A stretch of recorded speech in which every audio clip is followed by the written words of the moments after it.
Am I the jerk for giving up my baby without my ex's consent after he abandoned us when he found out I was pregnant and left us without a father?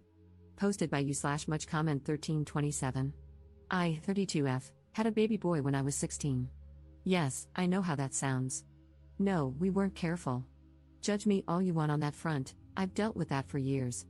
Mike, 33M, was my boyfriend then, and when I found out about my pregnancy, he disappeared with help from his family. Something future college star something. My parents were always blunt, what happened next was my choice. After a lot of thinking and deciding that termination just wasn't for me, I respect that right, I'm not here to debate it, it was just not for me, I chose to give up the baby for adoption. My parents knew a super sweet couple who were looking to adopt. We met, and I just knew they were the right people. This turned from a teen mistake into almost a surrogacy. I started homeschooling to finish my education and to get some rest. The adoptive parents were with me for everything and even paid for most of the medical costs. The adoptive mother was a teacher, so she helped me with my schoolwork and prepared me for college. They were present for the birth, and I refused to hold the baby. Instead, his actual mother did. And it was just right. I've stayed in the baby's life in a distant role as a special aunt. Well, he's no longer a baby, and he knows who I am, but his mom is the same woman who raised him, and I continue to be his special aunt. The only change is that now he knows who to call if he ever needs a kidney. His sense of humor is like mine, go figure. We talk maybe once in a blue moon, which, in all honesty, is for the best. He's happy, and I don't regret giving him up so he could have a happy life. For my part, I married 6 years ago. My husband, Aaron, 44M, was divorced on good terms with Bella, 40F. They have 2 children together, a boy who is 16 and a girl who is 19. Aaron made it clear from the start that his kids' approval was important and that Bella would always be part of his life. Not as a spouse, but as a friend and the mother of his children. I also told both Bella and him about my teen pregnancy.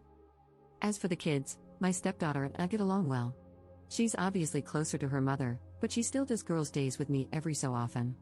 It's more like a friendship, though. My stepson is incredibly close to me. He calls me his other mom and always asks me to be present for important events.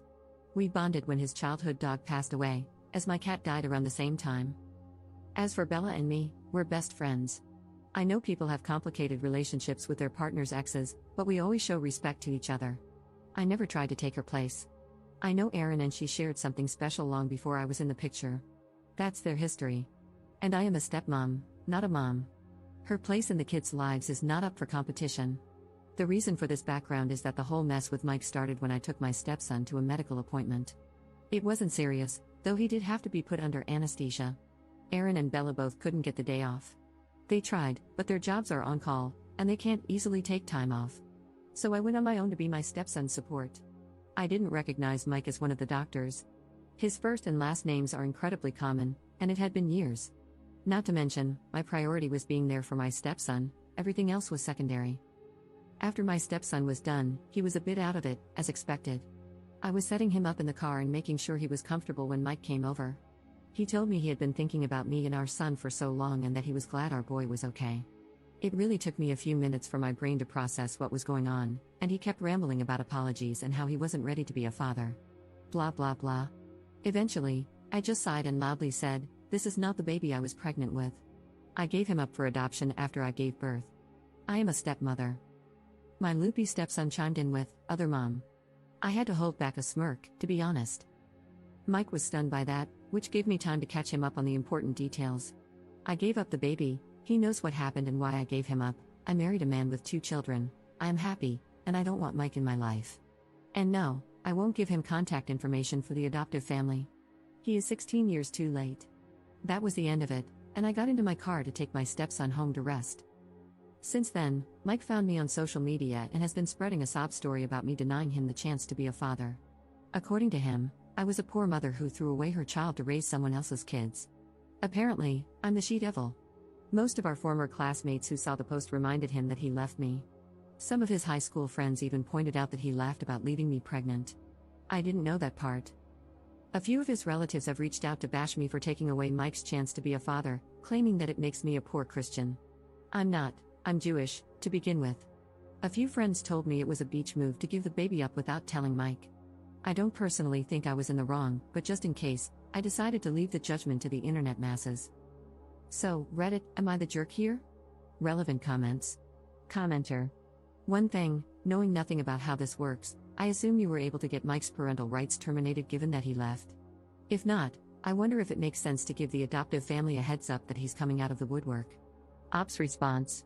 It wasn't done with his consent. He was MIA. When the adoption process began, we tried to reach out, but his family wouldn't even have a conversation. The judge involved tried to have the courts contact him, but he didn't respond either. Eventually, the abandonment timeframe was met, and his rights were terminated for abandonment. Mine were willingly terminated since I presented myself as an unfit mother. Commenter 2. Mike was one of the doctors for your stepson's surgery? Ops response. He wasn't one of our doctors, just a doctor in the hospital. I spent about 2 hours in the waiting room, so I suspect he recognized me. His name was on a plaque with all the doctors' names, and I didn't even put 2 and 2 together. I should have, I was just stressed and not really thinking. Commenter 3. Not the jerk, tell him that if he and his friends don't leave you alone, you'll report him to the medical board. Also, maybe ask your son if he wants Mike's contact info, but warn his parents that he's bad news. It's your birth son's choice, not yours. Ops response. The adoptive parents and my biological child have a phone number to contact Mike's parents if they ever want to. I have no say in whether they do or not. I just won't give Mike any information about them. Commenter 4. These people are absolutely psycho and need to be blocked yesterday. Your bio kid might decide for himself to try and find his bio dad one day, but it's your job to defend his privacy until then, and to make sure his decision is informed, that he knows his bio dad is a complete jerk. Ops response. I told him everything when his parents decided it was time to tell him who I really was. I didn't make Mike into a villain, just said he left after I told him I was pregnant and never reached out. He's been clear that while I am his biological mother and Mike is his biological father, he doesn't see either of us as parents. I am his aunt, and Mike is a stranger. Update 17 days later. This is probably the one and only update I'll be doing. I'm going to start with the important matter. A lot of people were worried about my biological kid, what he wanted when it came to Mike. Well, I got his permission to post this. He spoke to Mike once, a few days after I told him where he could find Mike. I won't share all the details, only the final decision. There won't be any more contact between them. The kid doesn't want a second dad, and Mike wasn't willing to be in his life unless he had the position of dad. So he's going no contact with Mike. There was more to it, but it's very personal, and I feel it's not my place to share. The kid and I will continue to have a relationship as aunt and nephew. And he knows that whatever he needs medically, I'll always be first in line to give blood, a kidney, etc.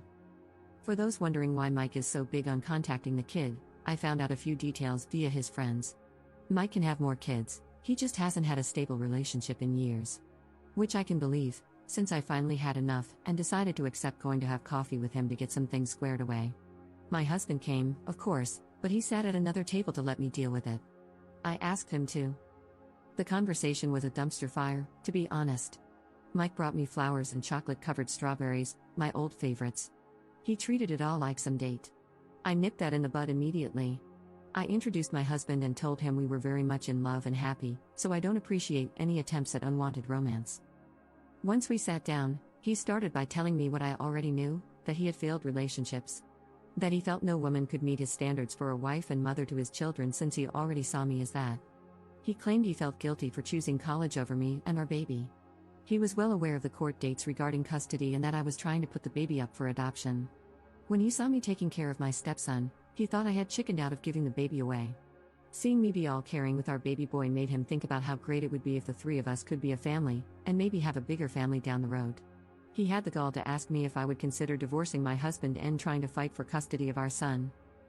I have to admit, I laughed in his face. I was probably overly cruel, but I had years of stress, heartache, and judgmental encounters to drop on him. I told him all I saw in him was a coward who, instead of staying to make adult decisions, decided to run with the help of mommy and daddy. That any love I had for him died the day I had to push out a whole human being, and instead of knowing I had his support, there was a big empty spot where the dad was supposed to be. That I almost ruined my life, had to throw away prom, senior pictures, and even graduation, because I was far too pregnant to party, appear in the yearbook, or walk on stage to get my diploma. He got to party and enjoy life while I had to fight tooth and nail for an inch of respect, yet we both had unprotected intimacy. After I calmed down, I simply told him I had a happy life with a man who loves me. Great stepkids who are the greatest gift. A best friend who lets me be a stepmom to her children. A nephew whom I adore and who, despite our history as biological mother and child, Still loves me as his special aunt rather than hating me. My family is perfect because he's not part of it, and I have no intention of living in his fantasy.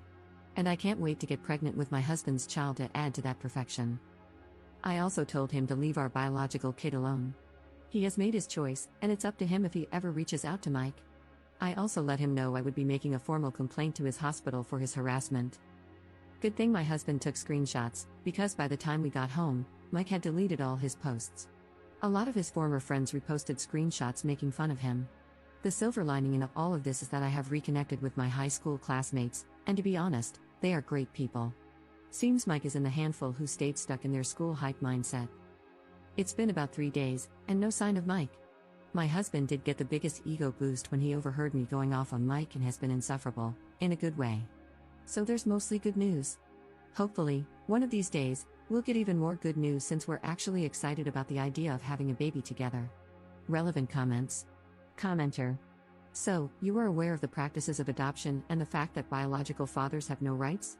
You are aware that even if the biological dad is standing right there saying, "Give me the child," he has no right to keep the child unless the biological mother agrees or the biological father goes to court and fights it before the adoption papers are signed. Anyone who engages in adoption practices without giving both biological parents the opportunity to object is wrong, full stop.